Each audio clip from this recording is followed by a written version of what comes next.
Welcome back to Panel Day Super Heroes Ahoy. आज बात करते हैं राज कॉमिक्स बाय संजय गुप्ता की जो रीसेंट बुक्स हैं नाग प्रलय और नाग प्रलोप। ये एक सीरीज़ है प्रलय का देवता। और ये मैंने कुछ दिन पहले, कुछ महीने पहले नाग प्रलय पढ़ी थी और इसकी मेरे पास डिजिटल कॉपी थी। और नाग प्रलोप मैंने अभी रिसेंटली ली है। और जो नाग प्रलोप का आभार पत्र है उसमें संजय जी ने इसको डिटेल से बताया है कि इसके चार भागों में ही ख़त्म हो पाएगी। ये पहले ओरिजिनली इनका 2 का प्लान था, पर अब इसके 4 भाग के थ्रू आएगी और ये ऑलमोस्ट मिड 2023 तक आ पाएगी। तो इसमें 4 बुक्स जो हैं वो हैं नाग प्रलय, नाग प्रलोप, नाग प्रतिशोध और नाग प्रतिघात। और जैसा कि आप जानते हैं नाग प्रलय काफ़ी छोटी बुक थी। ये उस टाइम की बुक थी जब ट्रैप आई थी। तो दोनों बुक्स के बारे में क्रिटिसिज्म आया था कि काफ़ी जल्दी ख़त्म हो जाती हैं और काफ़ी कुछ पता नहीं चलता क्या हो रहा है और नेक्स्ट पार्ट इतना डिलेड हो रहा है उनका। तो कमिंग बैक टू ये सीरीज़, तो ये जो उनकी पूरी पब्लिकेशन लिस्ट है तो इसमें ये वाली सीरीज़ की बुक्स आएंगी। तो क्विकली बात करते हैं नाग प्रलय की। तो नाग प्रलय इसका एक मेजर जो इसमें अट्रैक्शन दिखाया गया था वो नागराज और तौसी का कॉन्फ्रंटेशन दिखाया गया था।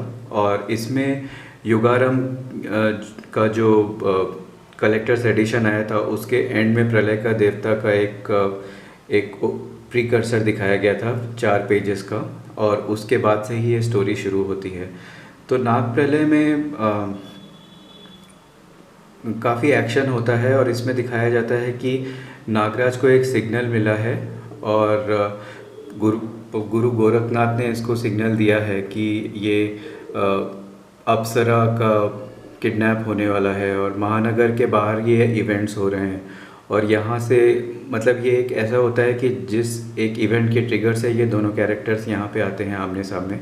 और तौसी शुरू से ही काफ़ी क्रोध में दिखाई देते हैं और ये दिखाया जाता है कि वो अलग अलग कैरेक्टर्स को फेस कर रहे हैं। तो एक डेंजर डम्बोली जो पुराना कैरेक्टर था उसको तौसी एक फ़ाइट होती है उसके साथ। और फिर ये जो दस्यु मुझे बहुत इंटरेस्टिंग लगा, ये तौसी की एक पुरानी बुक तौसी और समुद्र का देवता में आपने एक कैरेक्टर देखा था गोगा, तो ये गोगा का कैरेक्टर दिखाया जाता है। तो ये नितिन मिश्रा जी ने पुरानी एक सेटिंग में इस स्टोरी को क्रिएट किया है, वो बहुत अच्छी बात है।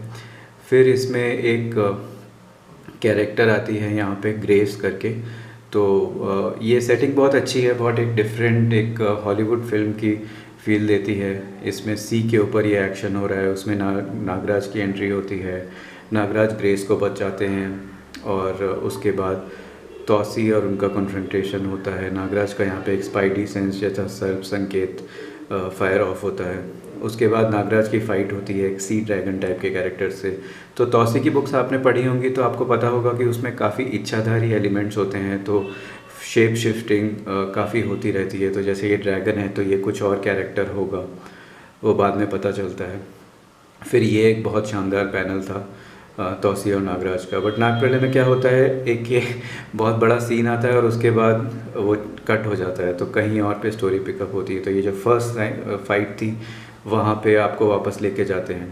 तो यही सब होता रहता है। और इसमें ये जो डेंजर डम्बोली के क्रिएटर होते हैं, निर्माता, उनका दिखाया जाता है। और मेनली पुराने थ्रेड्स को लिंक कर रहे हैं और रेवेंज का एक प्लॉट दिखाते हैं। और फिर तौसी जैसा कि एक क्वेस्ट पे निकले अप्सरा की तलाश में, तो वो यहाँ पे आते हैं एक चेम्बर में जहाँ पे काफ़ी इच्छाधारी सर्पों को बहुत बुरी तरह मारा गया है और उनको थोड़े थोड़े हिंट्स मिलते हैं। और यहाँ पे एक केचुओं का राजा का कैरेक्टर दिखाया जाता है, इच्छाधारी नेवला का, और ये लड़ाई चल रही होती है। और इच्छाधारी नेवला और डेंजर डम्बोली से वो लड़ाई करते हैं। फिर यहाँ पे तौसी बुला रहे होते हैं तब अप्सरा के लिए, पर अप्सरा उनको तक पहुँच नहीं पाती और वो ट्रैप रहती हैं। ये वापस से कट होती है स्टोरी, नागराज और तौसी का जो मच अवेटेड कॉन्फ्रंटेशन होता है वो दिखाया जाता है। फिर पता चलता है कि ये तौसी नहीं है, ये भी एक इच्छाधारी है। पणी ध्वज नाम का एक कैरेक्टर होता है। यहाँ पे एक ये गिद्ध का कैरेक्टर होता है, गिद्ध दृष्टि बनाए रखते हैं। उसके बाद ये इसका एंड होता है जहाँ पे एक यज्ञ हो रहा होता है, ऋषिराज गिद्ध और यहाँ पे आते हैं गुरु गोरखनाथ।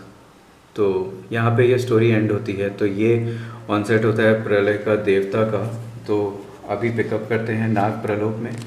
तो Nag Pralok is a bigger book, it's more satisfying और काफ़ी इसका एक अच्छा कैनवस है। और इसमें भी काफ़ी ट्रैक्स हैं, इसमें काफ़ी कुछ होता है। पर जो संजय गुप्ता जी की ये नई बुक्स हैं ये काफ़ी इंटरेस्टिंग होती हैं। आपको एक रीड में समझ में नहीं आती हैं, पर आप इनकी कई एस्पेक्ट्स को अप्रिशिएट कर सकते हैं। तो इसमें काफ़ी एक्शन आपको देखने को मिलेगा नाग प्रलोक में। जैसे इच्छाधारी रूप बदल बदल के तौसी से लड़ाई करते हैं और ऐसा दिखाया जाता है कि दो लोग ये वॉच कर रहे हैं और तौसी को एक टेस्ट कर रहे हैं, उनकी क्षमता, उनकी शक्ति को। फिर आपको नागराज का ये थोड़ा बहुत ऐसा रूप मिलेगा जो आतंकहर्ता सीरीज़ में मिला था। तो जैसे इसका कवर भी है, ये आपको याद दिलाएगा, ये आतंकहर्ता की एक बुक थी माम्बर करके उसका। तो ये वाला है Nagraj in a bar leads to very funny situations, वो दिखाया जाता है। नागराज फिर दूध का ऑर्डर देते हैं। फिर यहाँ पे एक रेसलिंग टाइप का पूरा सेटअप दिखाया गया है। तो एक स्नेकी नाम का एक रेसलर होता है और इसमें ये एक प्रॉब्लम रहती है कि प्रॉब्लम या एक स्टोरी टेलिंग डिवाइस है, स्टोरी काफ़ी नॉन लीनियर है, तो काफ़ी कट्स होते रहते हैं फ्रंट एंड बैक। फिर ये फाइट दिखाई जाती है। ये काफ़ी सुपर हीरो फिल्म्स और स्टोरीज़ में आपको देखने को मिलेगा, सुपर हीरो फाइट्स और रेसलर। फिर ये एक कैरेक्टर दिखाए जाते हैं बहुत फ़नी से, ताऊ तू करके, जो एक गैंग लॉर्ड, एक डॉन टाइप के कैरेक्टर होते हैं। तो नागराज ये इस कैरेक्टर से लड़ता है जिसका पता चलता है कि वो भी इच्छाधारी है, पकड़ ध्वज। और फिर ये तौसी का दिखाया जाता है। तौसी का एक स्पाई होता है, वो पता करता है कि ये स्पाई का नाम होता है जुगनू। वो देखते हैं कि एक ड्रोन को वो कैच करते हैं स्पाई एक्टिविटीज़ करते हुए। फिर ये एक पूरा सिटी में सीन आता है बार के बाहर, जिसमें तौसी का पूरा गेटअप चेंज हो जाता है और वो जैसा कि शहर में देखते हैं कि काफ़ी क्राइम एक्टिविटीज़ हो रही हैं। और एक शौर्य नाम की कैरेक्टर होती है जिसको वो गुंडों से बचाते हैं। फिर शौर्य उनको बहुत फिल्मी स्टाइल में राखी वाखी बांध देती हैं। तो ये तौसी का ही एक क्वेस्ट रहता है और तौसी का इसमें आपको पावर्स भी देखने को मिलेगी। फिर तौसी अपने ओरिजिनल फॉर्म में वापस आ जाते हैं और ये जो पिछली स्टोरीज़ के थोड़े थोड़े थ्रेड कनेक्ट होते हैं कि ये पाणी ध्वज और पकड़ ध्वज कैसे कैसे नाग मानव। और इसमें आप थोड़ा वेट करते हैं कि तौसी और नागराज का कन्फ्रंटेशन होगा, बट वो हो नहीं पाता है। काफ़ी उसमें ही बिल्डअप और एक्सपोजिशन दिखाया जाता है, काफ़ी फाइट्स होती हैं। थोड़ा थोड़ा एंड में इम्पेशेंट भी लगता है ये पढ़ के कि फाइनली दिखा दी जाए लड़ाई, पर स्टोरी ऐसे चलती रहती है। तो जैसा कि पेजेस ख़त्म हो जाते हैं तो पता लग जाता है कि अगली ही बुक में अच्छा एक्शन देखने को मिलेगा। बट इसकी तारीफ़ की जाए तो इसमें आर्ट बहुत अच्छा है, इसमें पैनल्स बड़े हैं, it's more satisfying read than Nag Pralay. तो ये कुछ और बार रीड करके और मज़ा आएगा इसमें। और काफ़ी कैरेक्टर्स इसमें दिखाए गए हैं। तो ये 4 बुक्स जब टोटल आ जाएंगी तो ये इनका एक कलेक्टर्स एडिशन या ट्रेड पेपर बैक पढ़ने में अच्छा मज़ा आएगा।